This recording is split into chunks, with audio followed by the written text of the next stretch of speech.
And tonight in Your America Now, you may remember when the left-wing liberal actress Janeane Garofalo had this to say regarding the attendees of the anti-tax Tea Parties. It's not about bashing Democrats. It's not about taxes. They have no idea what the Boston Tea Party was about. That's right. They don't know their history at all. This is about hating a black man in the White House. This is racism straight up. Well, our own Griff Jenkins recently confronted Miss Garofalo just outside of Boston and asked her if she stood by those ridiculous, insane comments. Let's take a look. What do you think of calling just honest protesters racist? Because they're not just honest protesters.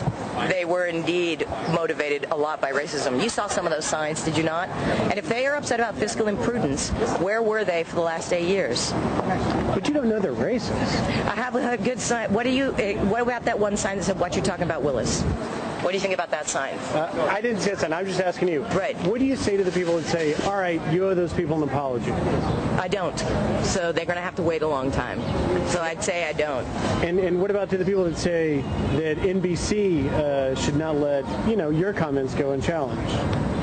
How do they go unchallenged? They're being challenged all the time. And why, I would say, why do they not challenge anything that Fox says? I don't want to talk about this with you because you're obviously trying to provoke something here. If you don't want to admit the truth about the racist element to those people that were there, then I would say that you are in deep denial. That's not what you said. You said everybody involved was a racist. Sure. You hate conservatives.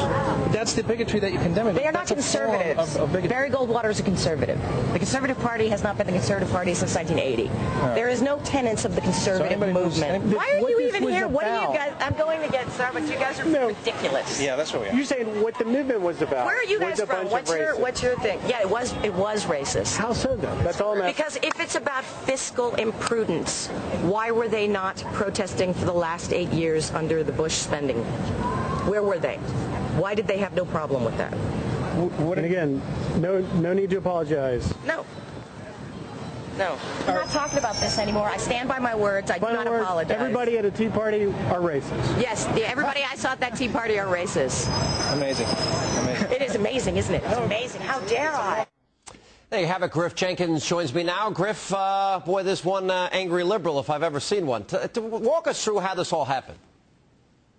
All right, well, let me tell you, Sean, look, I was the reporter in Washington, D.C. on April 15th. I stood for 12 hours in the pouring rain and covered those protesters. They were honest American protesters protesting the billions spent, the bailout, the trillions in the budget deficit. And I didn't see any pointy white hats. I didn't see any racist signs. And so I've been interested in this story because no one has challenged Ms. Garofalo on her comments, this gross generalization that everyone was a racist. I didn't see one racist in my Tea Party, but perhaps there were some elsewhere. Well, I wanted to ask her what's going on. I went to her comedy performance in Somerville, Massachusetts, Sean, to find out if she was going to talk about it. I was sitting outside on a lovely Friday afternoon having a latte outside of Starbucks, and she happened to come there. And so I said, hey, I want to ask you a question. And she stood firmly, as you just saw, behind her statements and seemed bitter that I would ask her about it. But beyond the broad generalizations of Janeane Garofalo, I mean, we just had news today that we have a $1.8 trillion deficit, which is 4 times the number in 2008.